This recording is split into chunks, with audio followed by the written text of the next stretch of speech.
वडा सांबार बनवण्यासाठी मी एवढी तुरीची डाळ घेतली, हरभऱ्याची डाळ आणि मिक्स डाळ. ही सगळी डाळ स्वच्छ धुवून घ्यायची. कांदा आणि एक टोमॅटो ह्याच्यामध्ये कट करून घालायचं. स्वच्छ धुवून घेतलेल्या डाळीमध्ये हे कट केलेला कांदा, एक कट केलेला कांदा आणि एक टोमॅटो त्याच्यामध्ये घालायचं आणि हे कुकरला लावून घ्यायचं. मी वडे बनवण्यासाठी एवढे मध्यम आकाराचे, जरा मोठ्या आकाराचे 5 बटाटे घेतले, हे पण कुकरला लावून घ्यायचं. सांबार बनवण्यासाठी मी एवढी चिंच भिजत घातली. वड्यासाठी वाटण बनवण्यासाठी असं 4 मिरच्या घ्यायच्या, आलं, लसूणच्या 2 पाकळ्या, कोथिंबीर, कढीपत्त्याची पानं, जिरे. हे वाटण बनलं वड्याचं. हे बटाटे स्मॅश करून घेतले. आता कढई गरम करून कढईमध्ये बटाट्याची भाजी बनवून घ्यायची. नंतर मोहरी, जिरे, त्याचे 4-5 पानं घालायचे. हे वाटण आहे ना वाटून घेतलेलं हे घालायचं. त्यामध्ये हळद घालायची, मीठ घालायचं.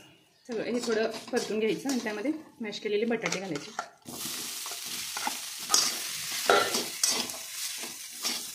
अशी कोथिंबीर घालायची, घालून घ्यायचं व्यवस्थित. हे चांगलं स्मॅश करून घ्यायचं स्मॅशरने. तयार झाली बटाटा वड्याची भाजी. ही सांबारासाठी कुकरला लावलेली डाळ चांगली शिजून घेतली. पळीनं 3 पळी तेल घेतले, थोडीशी मोहरी, थोडीशी जिरे टाकायचं, आलं आणि लसूण,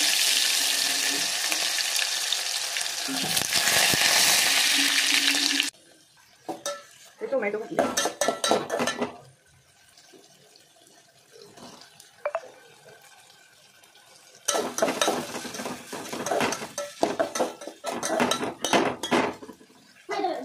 यामध्ये लाल पावडर टाकायची, तुम्हाला लागेल तसं लाल पावडर टाकायचं.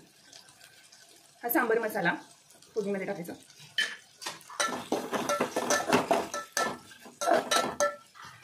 भिजवून घेतलेले चिंचेचं कोळ ओतायचं त्याच्यामध्ये, गूळ टाकायचं त्याच्यामध्ये, चांगलं शिजवून घ्यायचं. हे चवीपुरतं मीठ. हे चांगलं असं रटरट शिजल्यानंतर शिजवून घेतलेली डाळ त्याच्यामध्ये घालायची.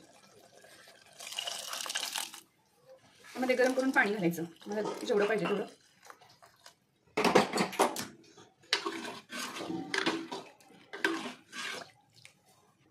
वरतून कोथिंबीर घालायचं आणि छान असं शिजू दे. मस्त असं तयार झाला सांबर. हे मी वड्यासाठी वडे बनवून घेतलेत. मी बेसन पीठ घेतलंय, त्यामध्ये मीठ घालायचं चवीपुरतं. मीठ घालायचं थोडंसं,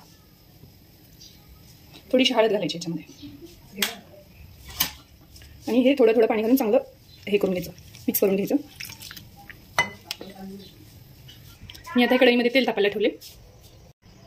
हे वडा थोडासा चपटा करून डीप करून घ्यायचं आणि गरम तेलामध्ये सोडायचं.